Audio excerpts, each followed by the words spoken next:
The bromance of two of America's most controversial figures has come to a shuddering end. Elon Musk and US President Donald Trump have come to social media blows after Musk criticised Trump's new tax bill. Here to discuss this further is law lecturer at the University of Galway, Larry Donnelly. Larry, good morning. Good morning, Anton. Larry, there's obviously two sides to this. One is the soap opera salacious spectacle of the two guys slinging it out on social media. The other is the implications politically and for the US, which are significant because Elon Musk, apart from anything else, is one of the largest Republican donors and put $250 million of his own money and the weight of his social media platform behind them in the last election. Losing him would be significant. Yeah, it certainly would. And I think that's why some in the Trump orbit, especially those in the congressional Republican orbit, were desperately trying to get some sort of ceasefire yesterday because, again, as you say, he pumped so much money in. And they saw one of the messages he posted on X yesterday, which was about a new third party, something different than Democrats and Republicans. And of course, that's been a hill that very many have died on in American history. But when you have somebody with as much money as Elon Musk, then you can't dismiss it out of hand. So that's why there were a lot of panic stations yesterday in some circles, desperately trying to bring this thing to an end. But of course, it got ratcheted up again when Musk was talking about the Epstein files and Trump's role in all of that. And obviously, that would have incensed Donald Trump. So where this spat will ultimately turn out, who knows personally between the two men. But as you say, the longer term political ramifications here could be significant. Will Donald Trump feel that he misplayed Musk's departure? Because it is, a week since there was the presentation of the gold key and Trump spending time lauding Musk and lauding his achievements in the Oval Office. That sort of pins his colours to the mast, or we thought it did. Yeah, it was a tricky one, I think, in many ways for Trump, in that obviously he wanted to keep Musk on side, but at the same time, there are a couple of things at work here. Musk has never been popular. A lot of Trump's inner circle would have said, why do you have this guy around? The American people don't really like him. What's more, you had the revelations about Musk's purported massive drug abuse last year and perhaps on an ongoing basis. We don't know. But at any rate, allegations that he was consuming drugs. And Trump, at a very personal level, really, really despises that. And lastly, you have Trump desperately wanting to get his so-called big, beautiful bill over the line, even though it was directly at odds with the reason he brought Elon Musk into the administration, which was to cut costs and to reduce the deficit. And what Trump is put forward now is doing everything he can to get passed in the United States Senate runs far afoul of what Musk's goal was. And Musk has not stopped or not withered back from criticizing what's happening. So there's lots of conflict points. But at the end of the day, Anton, a lot of us have said this since day one, this was an unlikely marriage from the get-go, one that was likely to hit a massive roadblock. And when the split came, the split was likely to be acrimonious. And we saw that play out yesterday. The other area, of course, where it has a significant implication is in relation to Musk's company, SpaceX, because in essence, the role that used to be provided by NASA is now provided almost exclusively by SpaceX. And Donald Trump was quick to suggest that cancelling those contracts would save a lot of money. And Musk called his bluff by saying, well, will I decommission all of our rockets immediately? Yeah, he fired right back. Trump pulled that out. I think both men were angry yesterday. I think in some levels, surprisingly, perhaps, Donald Trump was the more restrained of the two, but Musk certainly went for the jugular.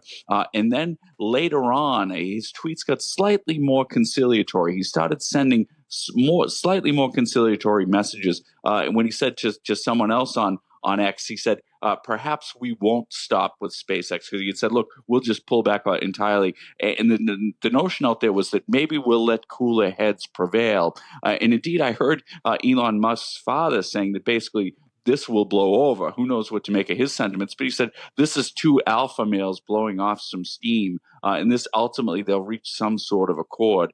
Again, I wouldn't try to get into the minds of either one of these individuals when trying to assess how this will work out at a personal basis. And of course, their personal relationship, whether we like it or not, will have profound consequences for the United States and for the rest of the world. What questions does it raise from a national security perspective to have an individual as capricious as Elon Musk be the sole provider of the kind of space transport that SpaceX provides, particularly when he has shown himself willing to pull the plug if it suits him? Yeah, absolutely massive concerns, I think, at every level. And that's why this partnership has been as odd and unlikely. It has been unwise at every level. And it shows how Donald Trump, is willing not just to shred conventions, but to shred, the way business is done in the United States for all sorts of very good reasons, and to put the United States and its people potentially at great risk. Obviously, we have Musk, who's motivated by the bottom line, but also somebody who, again, we saw his erratic behavior last year. We hear the allegations of drug use, et cetera. To have this guy in the inner circle and privy to so much data and privy to, as you say, to having these contracts which give him tremendous scope and power, this is dangerous at every level. So while we might be at one level enjoying the spat between the two of them, again, this is a very, very serious matter. The other thing that Musk said when he was lashing out was he's been reported as having said that Donald Trump, as a message to Republicans, that Donald Trump is going to be there for another 3.5 years. Musk is likely to be there for another 40, and the implication being his wallet will be with him for that 40-year period. So who do you want on side and who do you not? It seems to be fitting in what's becoming an ever louder drumbeat of there's only a certain limited amount of time in all of this left in terms of the Trump administration and possibly MAGA. Yeah, I think that's true. And, one of the reasons that's been speculated as to why Trump got out of the gate so quick was that he knows he has a limited time span in which to do things. Now, of course, there are, several willing successors to the Trump throne who, although their personas might be quite different, the agenda mightn't be altogether very different. Of course, J.D. Vance is one of those on the list, the CNN commentator who could emerge on the political stage yet. Scott Jennings is another. So there are others who might carry forward the Trump legacy. But on the flip side, if you have somebody like Elon Musk who's going to hang around and has all of that money, he can bring tremendous influence to bear, and that's why Republicans are nervous about this. And who knows? Maybe some Democrats might be willing to roll out the red carpet. And I say that not entirely jokingly, because we're getting to the cancer that is at the heart of American politics and the American system, and that is the role of the almighty dollar. And when you have as much money as Elon Musk has, despite all of the things and all the character flaws and everything else we've said, that means you are de facto a very serious power player. When he says he can be around for the next 40 years, if he wants to, and we had some sense that maybe his time in politics was done, this might give him a fresh energy perhaps. But if he wants to hang around, he most certainly can be a power player, notwithstanding everything we know about him. But money talks in the United States. Now, the other thing, of course, that he has in addition to money is the X, formerly Twitter, platform. Donald Trump has fallen out with previous members of the administration, some of whom were very powerful, some of whom were very rich.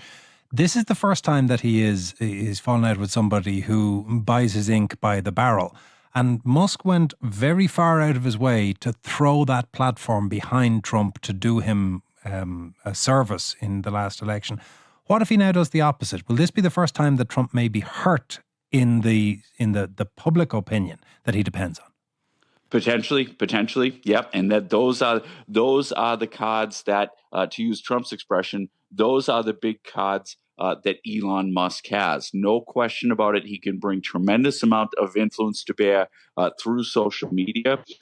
On the flip side, the Trump cards that he will say he has is that, look, Musk remains very unpopular in the United States. Whatever people outside the U.S. think of this, Trump remains relatively quite popular, and certainly among a certain segment of the population, which is large. He is extremely popular. If this were to come down tomorrow to who wins the battle, at least politically speaking. In the short term, it's probably Donald Trump. But in the longer term, again, I think that's what Musk is signaling.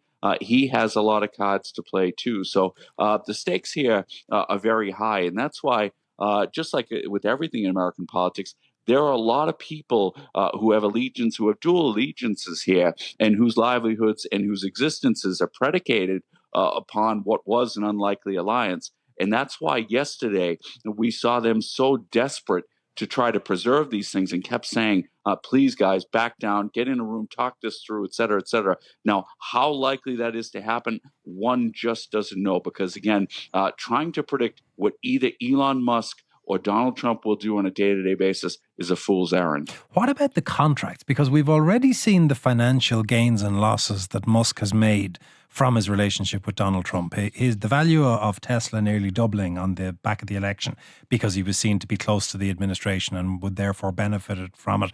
And then it lost 14% in value in a single day, coming to nearly $250 billion of lost value for the company. That's significant and will be greatly exacerbated if things like federal subsidies and state contracts to Tesla and to to SpaceX are severed. Yeah. Again, absolutely. That's another Trump. That's another card that Trump could play, and certainly Musk stands to lose. Musk is still if you look at it in an overall sense, Musk is still up in terms of the Trump and Musk marriage, as it were. Musk is still up out of the bargain, but of course that could change. And again, we're just going to have to watch and see how this plays out, because nobody exactly knows whether Musk or Trump will pivot back. And I think what would be interesting to note today and tomorrow and the coming days is whether Trump remains restrained or whether he does go for the jugular in terms of these government contracts. That will be the thing to watch. I don't know how much more Musk can do at this stage. Musk said an awful lot yesterday. What Trump does now will be fascinating to watch. What do you think are the chances that he will implement what is being reported as Steve Bannon's recommendation and rescind Musk's citizenship and deport him? I view that as extremely unlikely, but again, I wouldn't make any prediction one way or another. Donald Trump is volatile. Some days some people have his ear, some days other people have his ear. It is clear that Musk ruffled feathers within the administration and with some of Trump's allies, Steve Bannon perhaps above all else. So what Trump ultimately decides, God only knows what that will be. But what I will say here, Anton, is, as we watch this play out, isn't it just a sad reflection on where the American polity is right now, that we have a social media battle between the most powerful man in the world and the richest man in the world, which much of us are looking on as spectacle, which has dramatic consequences.